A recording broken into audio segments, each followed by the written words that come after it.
Olá, seguimos aqui com nossos estudos das parábolas do reino, Mateus capítulo 13. Na verdade, hoje vamos para Marcos capítulo 4, no verso 26. Marcos 4, 26. A série das parábolas do reino iniciaram há pouco tempo com a parábola do semeador e nós seguimos nesta série aqui, na série de mensagens, das pregações da PIB Bicas, visto que são as pregações da nossa igreja. Então vamos para Marcos 4, verso 26. Fala assim, disse também Jesus, é claro, o reino de Deus é comparável a um homem que lança a semente à terra. Quer esteja ali dormindo à noite, quer acordado de dia, a semente acaba brotando e crescendo sem ele saber como.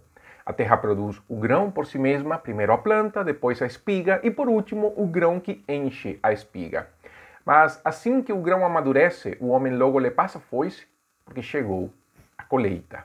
Nesta parábola bem curta, nós vemos como Jesus usa a expressão o reino de Deus é semelhante, e por isso que eu incluo ela dentro das parábolas do reino. Além da sequência, em Marcos capítulo 4, está também a parábola do semeador. Então, nesta parábola bem curta, Jesus nos fala sobre o reino de Deus e o nosso papel dentro dele, e como Deus também atua. Então, nós vamos ver o que é conhecido como a sinergia, esse trabalho conjunto entre Deus e nós. Há um trabalho de Deus, e há um trabalho nosso, mas mesmo dentro do nosso trabalho, nós temos que atuar de acordo com a dependência e o poder que Deus nos dá. Vamos lá? Vamos ver como atua então Deus, onde está o agir de Deus dentro do reino de Deus e como nós, como colaboradores, agimos juntamente com Ele. Marcos 4,26 vai dizer que o reino de Deus é comparável a um homem que lança semente à terra. Qual é o nosso trabalho? O nosso trabalho é lançar a semente, é semear. Seguindo o pensamento da parábola do semeador, Jesus enfatiza que devemos semear a palavra de Deus. Semelhante à parábola do semeador, aquele que semeia vai então jogar ou lançar essa semente aos solos. Neste caso, Jesus está falando de como essa semente cresce, aparentemente num solo bom. E o reino de Deus, então, se torna manifesto por Jesus. Nós vemos isso em Marcos capítulo 1, verso 14. Quando a pregação de Jesus foi, completou-se o tempo, o reino de Deus está próximo, arrependei-vos e crede no Evangelho. O reino de Deus está próximo. E essa mensagem nós vamos seguir continuando. Em Mateus 24, 14, Jesus fala que este Evangelho do reino será pregado pelo mundo inteiro para testemunho a todas as nações. Nós continuamos pregando o Evangelho do reino de Deus, da vinda de Jesus. O Jesus que já veio, mas que também voltará. E nesse período de tempo, 1 Coríntios 15 fala que é necessário que ele reine até que todos os seus inimigos estejam por baixo dos seus pés. Nós somos os semeadores da palavra. A igreja toda, sem distinção nenhuma, sem importar sua condição, ela é chamada a pregar o Evangelho. Todos nós, sem importar se é pastor, missionário, evangelista, líder de igreja, se é diácono, ou se é um professor de escola bíblica, a pessoa que está no louvor, aquele que está na sonoplastia, sem importar se é o zelador da igreja, sem importar se é um presbítero, sem importar se é uma pessoa que simplesmente senta no banco da igreja e participa dos cultos, ou aquele que somente participa online dos cultos, não importa. Todos somos chamados a semear. Todos somos chamados a levar a mensagem do Evangelho. Todos nós temos esse privilégio, como Paulo fala, que é um privilégio, mas também é uma responsabilidade. Paulo chega a dizer aos Coríntios que ele fazia isso de boa vontade, de pregar o Evangelho. Mas se ele não quisesse, essa necessidade estava imposta nele e ele era impelido, obrigado a fazer. Somos semeadores, a igreja toda é chamada. Por quê? Porque o Espírito de Deus veio sobre nós e nos revestiu de poder para sermos testemunhas do Senhor. Isso tem Atos 1:8, um texto conhecido por todos nós, quando Jesus fala: recebereis poder quando vier sobre vós o Espírito Santo e me sereis testemunhas, tanto em Jerusalém quanto em Judeia, Samaria, até os confins da terra.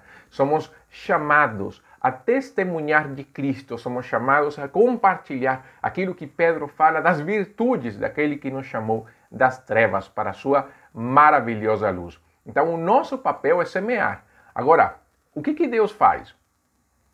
Antes de entrar no que Deus faz, veja de qualquer maneira que o nosso papel sem Deus é vão. Nós agimos pelo poder do Senhor, nós agimos pelo chamado de Cristo, nós agimos pela obra do Senhor. O que nós fazemos é uma obra maravilhosa que vem do Senhor. Então, a semente que cresce, como fala o verso 27, e que o homem não sabe como acontece, é uma ação própria, que nasce do próprio Senhor.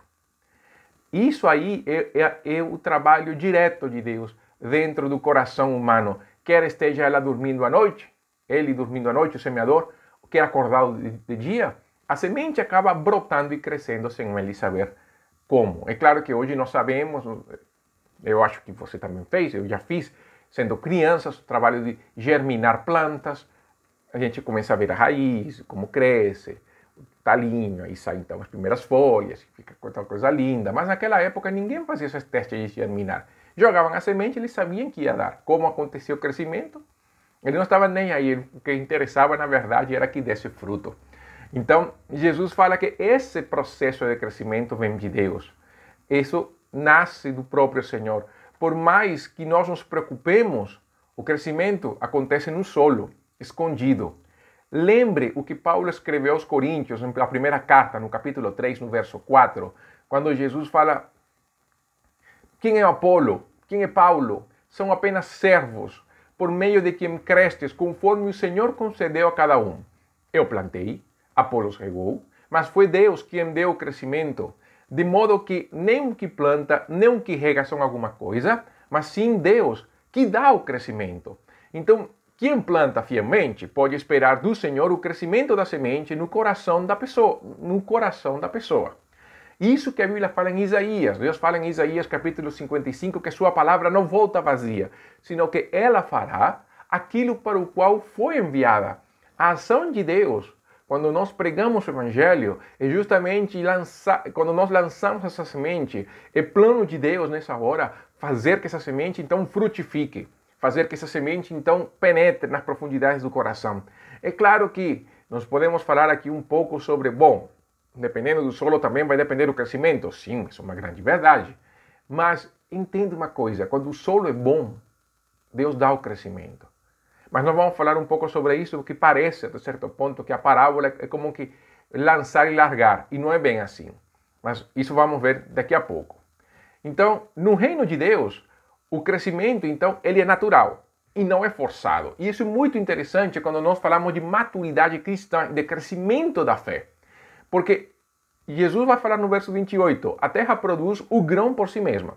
Primeiro a planta, depois a espiga, por último o grão que enche a espiga. O processo natural de crescimento da planta. Não pulam os processos, nem acelera os processos. A planta então dá seu fruto ao seu tempo certo. Como fala o Salmo 1, que todo homem que teme o Senhor é como aquela árvore plantada junto à corrente das águas, que dá fruto ao seu tempo. E isso é importante. No reino de Deus não adianta colocar hormônios, fertilizantes. Hormônio, pelo menos no caso dos frangos, que se fala muito dos frangos que têm hormônios que crescem mais rápido, e é uma grande verdade. Eu fiz esse experimento quando estava no Fundamental 2. Nós injetamos hormônios em frangos e eles amadureceram muito rápido. E eu acho que quem sabe um pouco disso pode também falar sobre esse assunto. E se pode acelerar o crescimento, melhorar uma planta através do fertilizante. Jesus está falando de um crescimento natural, algo que certamente é algo tranquilo, normal, corriqueiro. E isso não se dá por meios artificiais. E nós não podemos tentar forçar o crescimento da palavra no coração humano. Ela vai crescer e vai germinar segundo a ação de Deus no coração humano. Mesmo a mesma semente pode demorar para crescer, dependendo do solo e das condições climáticas.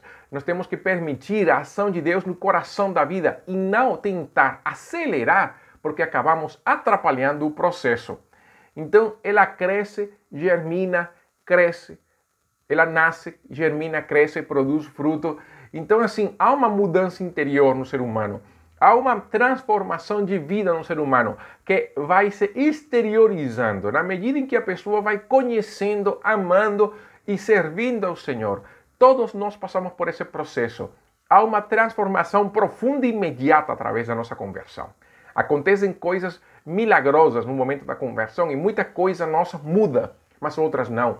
E elas então vão sendo lapidadas na medida que vamos crescendo. Elas vão sendo aperfeiçoadas na medida que vamos crescendo. Pecados vão sendo largados na medida em que vamos crescendo. Assim é o crescimento da fé cristã. É um crescimento que pode ser lento, porém contínuo. É um crescimento que vai aos poucos, porém firme. Deus é quem faz crescer.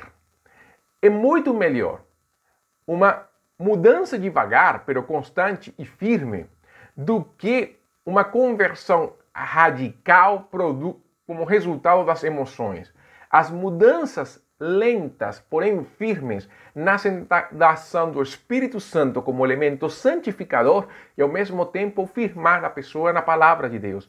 Aquelas conversões radicais, poderosas, muitas vezes emocionais, nascem como resultado do impacto. Quantas pessoas no começo da pandemia não se sentiram avivadas no momento?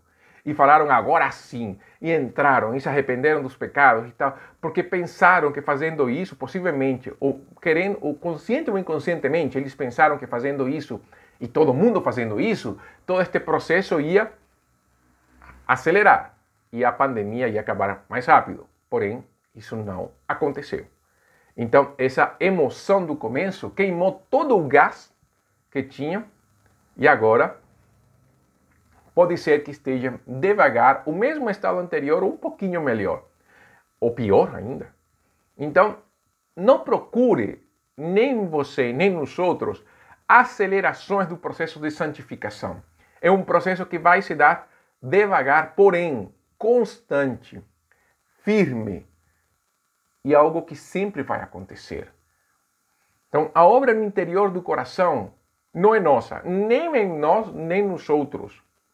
Isso deve gerar um alívio para nós, porque quando pregamos o Evangelho, trabalhamos com pessoas, e às vezes as pessoas não mudam, nós podemos nos sentir frustrados.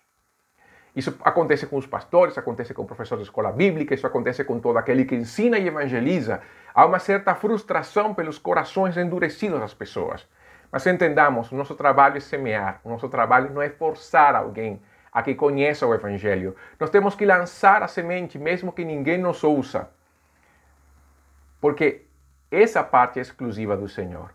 O lavrador não tem potestade sobre o crescimento no solo, mas Deus sim, nós temos que pensar nisso.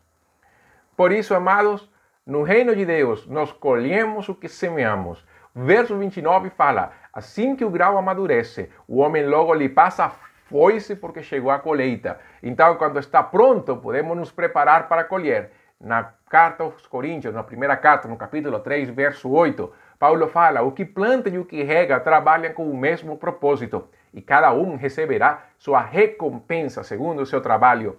E no verso 9, imediatamente, Paulo fala, porque somos cooperadores de Deus, e dele sois lavoura e edifício. Essa palavra colaborador no grego é sinergia, a mesma palavra sinergia, a palavra que nós conhecemos como um trabalho cooperante, assim, quando duas pessoas trabalham como um acordo. Paulo fala que nós e Deus trabalhamos a favor da igreja como uma sinergia, como uma união entre Deus e nós. É claro que não é uma união entre pares. É uma união dispar, porque Deus nos capacita, Deus nos dá do seu Espírito. Deus, em primeiro lugar, Deus nos chama ao Evangelho. Depois nos dá o seu Espírito, nos capacita e nos envia.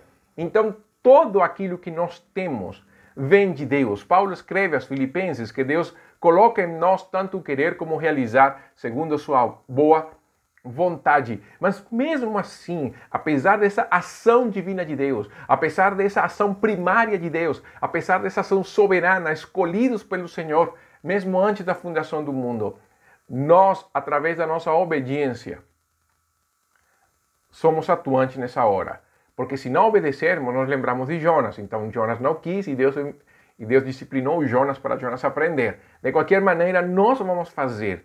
Se o propósito de Deus está em que nós sejamos proclamadores do Evangelho, e é a verdade, e esse é o nosso papel, então se prepare para Deus balançar a sua vida se você não não cumprir a sua missão. E Deus vai fazer isso, porque Deus não desiste das pessoas. Porque Deus não desiste daquele que Ele chama. Mas veja como é que é. O nosso papel é semear e colher. nosso papel, junto com Deus. O papel de Deus exclusivo é o crescimento da semente e a produção do fruto. Então, vemos como todo converge para uma obra conjunta. Não podemos semear sem a palavra de Deus. Não podemos semear sem o poder do Espírito. Não haverá crescimento, nem discipulado. Aliás, não haverá crescimento sem discipulado e comunhão da igreja. Não haverá frutos sem vida relacional. Não há colheita se o Espírito de Deus não agir no coração da pessoa. Por isso, a nossa colaboração com a obra de Deus é constante. Todos, eu volto a repetir, a igreja toda, sem importar quem ele é e sem importar quem é o primeiro a dar o passo. Todos somos chamados a pregar. Todos somos chamados a ensinar. Todos somos chamados a discipular. Todos somos chamados a enviar. Somos chamados a repetir o processo todas as vezes que for necessário até a volta de Jesus. E nós não podemos delegar essa responsabilidade. Nem podemos nos desanimar.